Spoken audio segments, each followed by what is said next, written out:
Winter was never a sudden event for Native American communities. It did not arrive overnight, and it was never unexpected. Long before snow covered the land or rivers froze solid, people were already preparing for the cold months ahead. Preparation was not driven by panic or fear, but by knowledge carefully passed down through generations. For Native Americans, winter was understood as a powerful force that could not be avoided or defeated. It could only be respected. Survival depended not on strength alone, but on awareness, patience, and long-term planning. Every decision made during warmer months carried consequences that would be felt when the land turned cold and unforgiving. Unlike modern societies, Native Americans did not use calendars or written dates to track the seasons. There were no fixed months or numbered days. Instead, time was measured through observation. The natural world acted as a living calendar, constantly providing information to those who knew how to read it. As summer began to fade into early autumn, subtle changes appeared everywhere. The sun sat lower in the sky each day. Shadows stretched longer across the ground. The warmth of the afternoon faded earlier, and nights grew colder. These changes were not ignored or taken lightly. They were signals that the season was shifting and that preparation had to begin.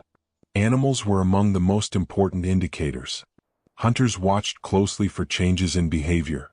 When herds began migrating earlier than usual, it suggested a colder winter ahead. When animals developed thicker coats sooner than expected, it signaled harsher conditions to come. Birds gathering in large numbers or leaving earlier than normal were also warnings that colder weather was approaching. Even insects played a role in seasonal awareness. As they disappeared, it marked the end of warmth and the beginning of scarcity. These observations were not superstition or guesswork. They were the result of centuries of accumulated experience. Missing these signs could mean hunger, exposure, or death months later. Preparation always began while the land was still generous. One of the most important decisions made before winter was choosing where to live. Winter camps were never selected casually or based on comfort alone. The priority was protection. Camps were placed where natural features could provide shelter from wind, snow, and extreme cold. Wind was one of the greatest dangers of winter. Even moderate cold became deadly when combined with constant wind exposure. For this reason, winter camps were often placed in valleys, near tree lines, or behind natural landforms that blocked prevailing winds.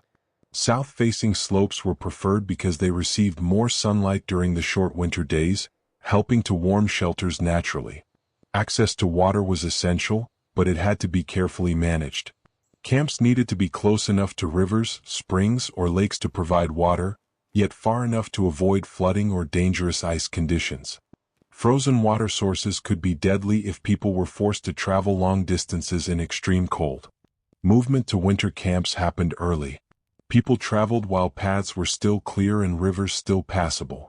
Waiting too long meant traveling through snow and ice, which slowed movement, increased exhaustion, and raised the risk of injury. A twisted ankle or broken tool in winter could be fatal. Those who delayed their movement often paid a heavy price.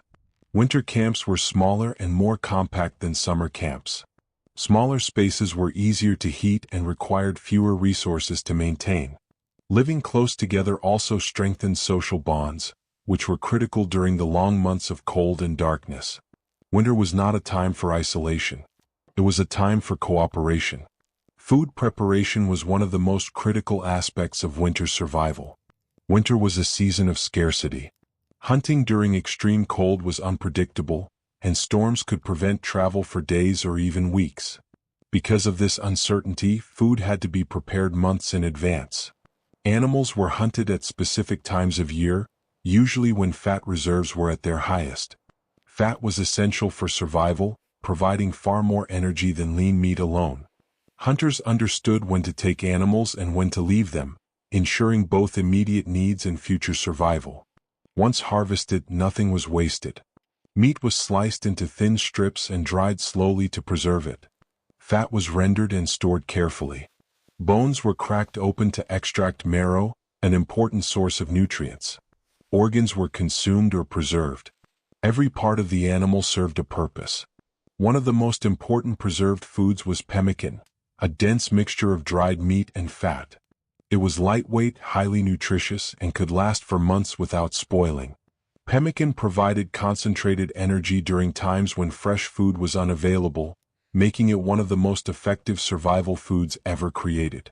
Fish were also preserved carefully. They were smoked over low fires until dry and durable. Smoking not only preserved the fish but also protected it from insects and bacteria.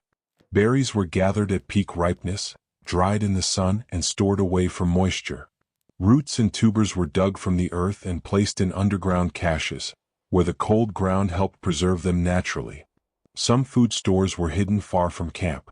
These were not forgotten supplies. They were emergency reserves meant to protect against theft, spoilage, or unexpected disaster. Redundancy was intentional. Having multiple food caches increased the chances that at least some supplies would survive the winter. Food storage was not about abundance. It was about security.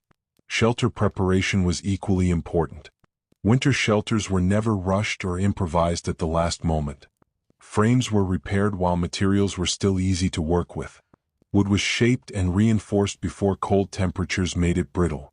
Insulation was layered carefully using hides, bark, grasses, or earth, depending on the region. The goal of a winter shelter was not comfort. It was efficiency. Wind was the primary enemy, not snow. Entrances were often angled away from prevailing winds. Walls were thickened to trap heat.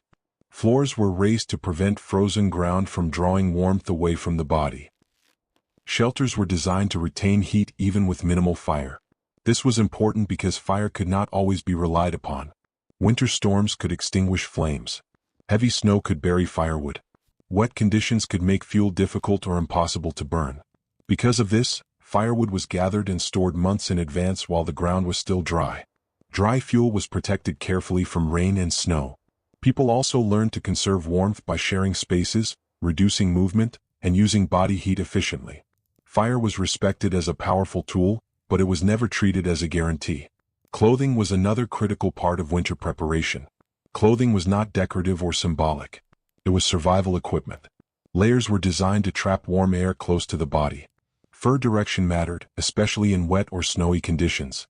Clothing had to balance warmth with breathability to prevent moisture buildup. Moisture was often more dangerous than cold. Wet clothing could drain body heat rapidly, even in moderate temperatures.